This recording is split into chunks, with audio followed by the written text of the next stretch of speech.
Shemai Paul Setachi. I am Carl, and this is my Lingo Kingdom, where I talk about learning the languages of the Isles, Nihongo, Gaelic, and Cymraeg.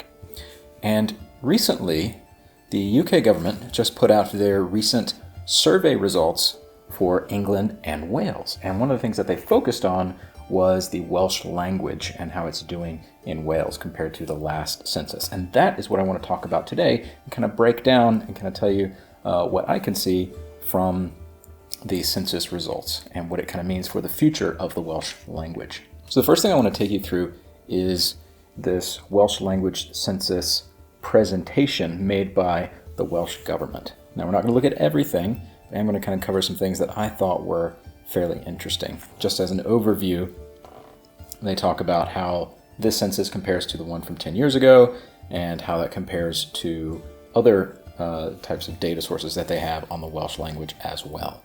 So first of all, let's see how this census was conducted, especially as it relates to Cymraeg, the Welsh language. This is what it looked like. Because of COVID-19, they had to do it online. It was a self-assessment, so nobody was testing you on how well you could speak Welsh. But I want you to take a look at the picture here, and they show what it looks like both in English and in Welsh, asking people their fluency. Now, I think there's a problem with this question.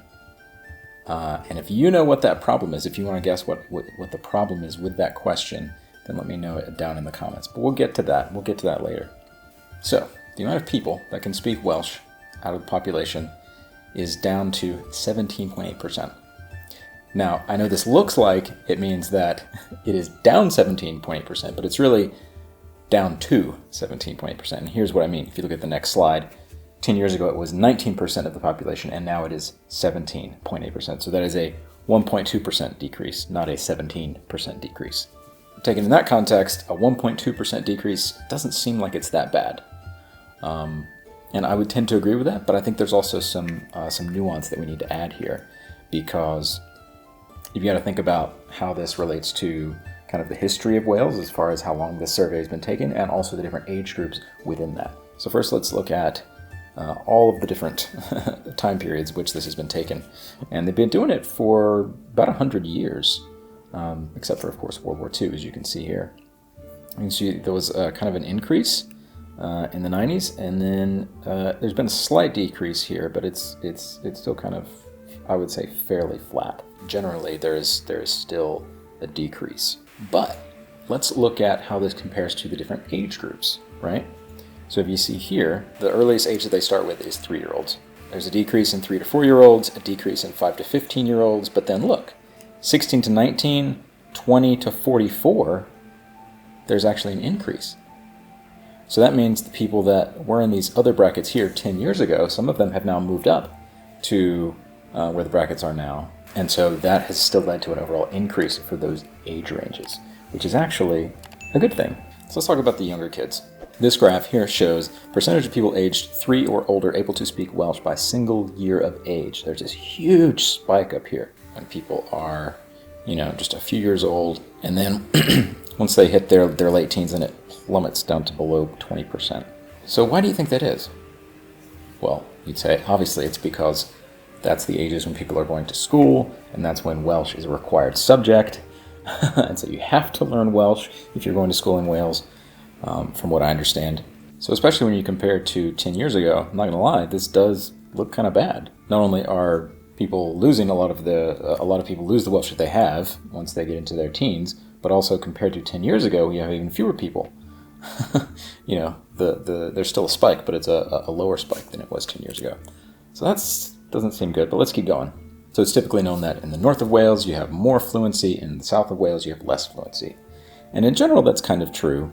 But from what I've learned, it's really not so much that there are more Welsh speakers in the north, but more that there is a higher concentration of Welsh speakers compared to the overall population.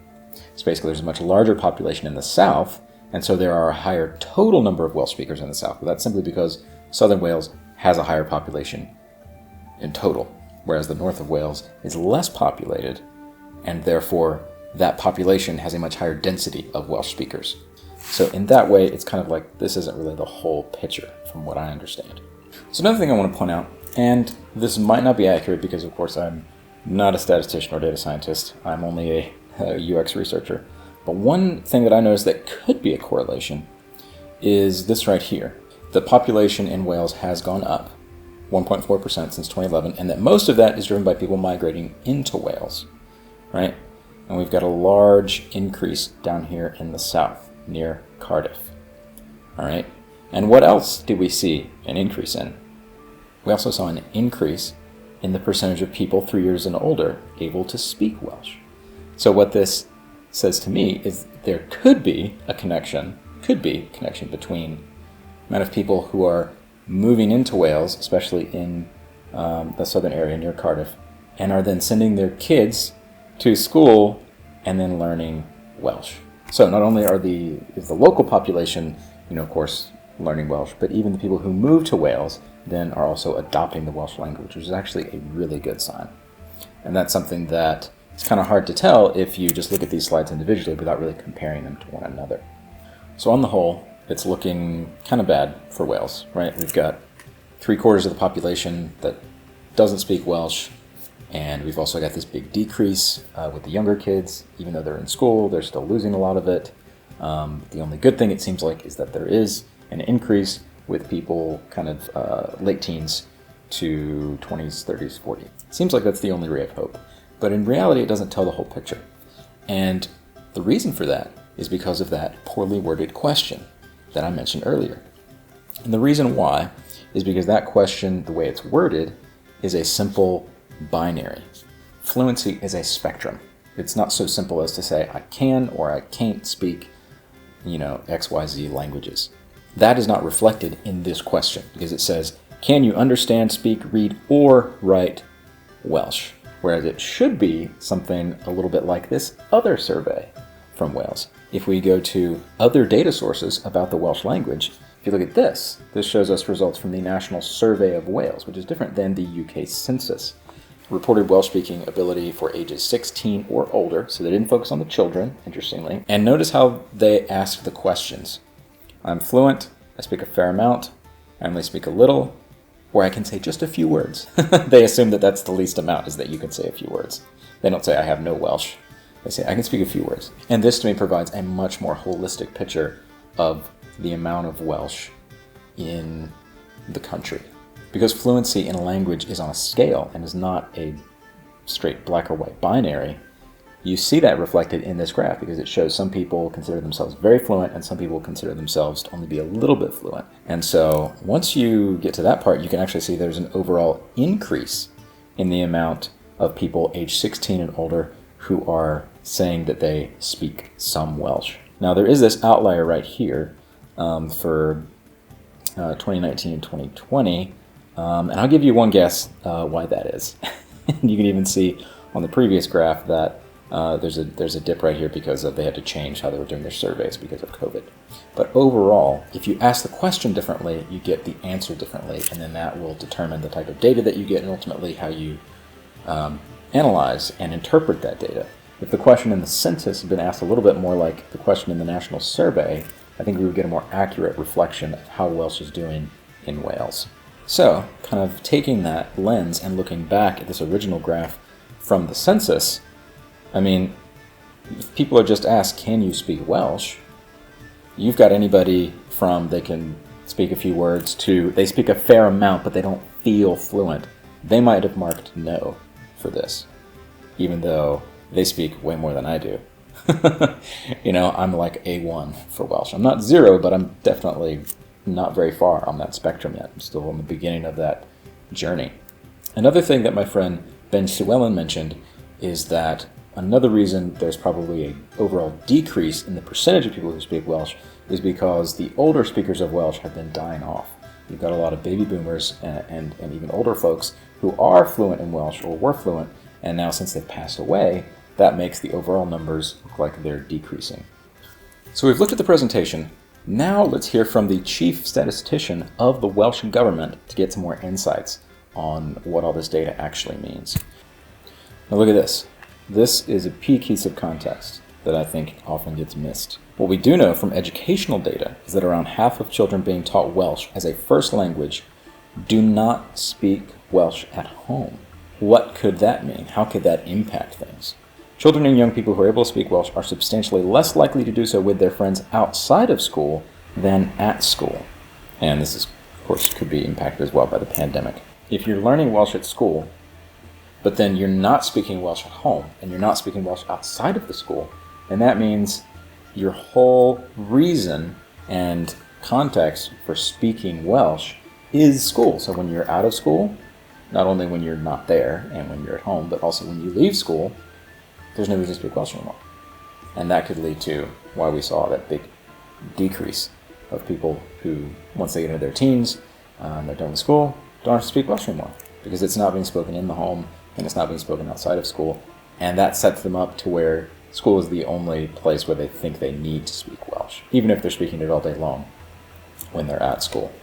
While it's good that they're learning Welsh in school, I wish that more schools in Scotland would do the same thing, because there's even fewer people that speak Gaelic in Scotland compared to people who speak Welsh in Wales.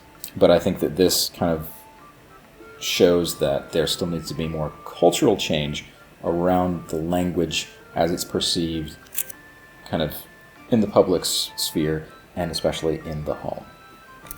Because that is really going to make the difference in people being able to not just attain fluency, but then maintain that fluency as they get older. So also saying fewer births than deaths in Wales during this period also goes back to what my friend Ben Llewellyn was talking about with, the death of the older generations leads to an overall skewing of the data towards a decrease in speakers.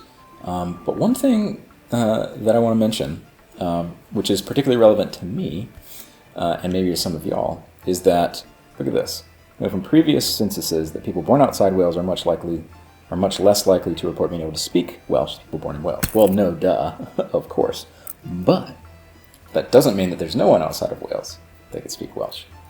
Because if you look at this, which is on the UK government website, you can look at Welsh in England only. And look, there's actually a few people in England, especially the western side of England, that do speak a little bit of Welsh. I mean, look at that. We've got Lancaster, we've got Cheshire, Shropshire, Bath, and northeast Somerset. So we've got some places like that, even Cambridge, where people are speaking Welsh. And that also just kind of gives me hope, just to see that there's other people around the country that do at least report some level of fluency in what used to be, kind of the standard language throughout this land. And so from a historical perspective, I think that's really cool. But that is also, at least in a small way, still alive even in England and not just in Wales. So overall, what does this mean? It means that if you're in Wales, keep learning Welsh. If you're not in Wales, keep learning Welsh. I know I'm going to keep trying to learn Welsh and improve the little bit that I have. This also just shows me, as someone who is trying to raise my kids to speak some of these endangered heritage languages, how important it is for them to be spoken not just in the home and not just in a school setting, but also out in public. Mash that like button if you enjoyed this video and you want to see me make some more stuff about the Cymraeg. And if you want a more in-depth breakdown by somebody who lives in Wales and actually has a degree in the Welsh language, then check out my friend Ben Llewellyn's video where he talks about why the decline in fluency that the census data shows might actually be a good thing. And you can watch that right here.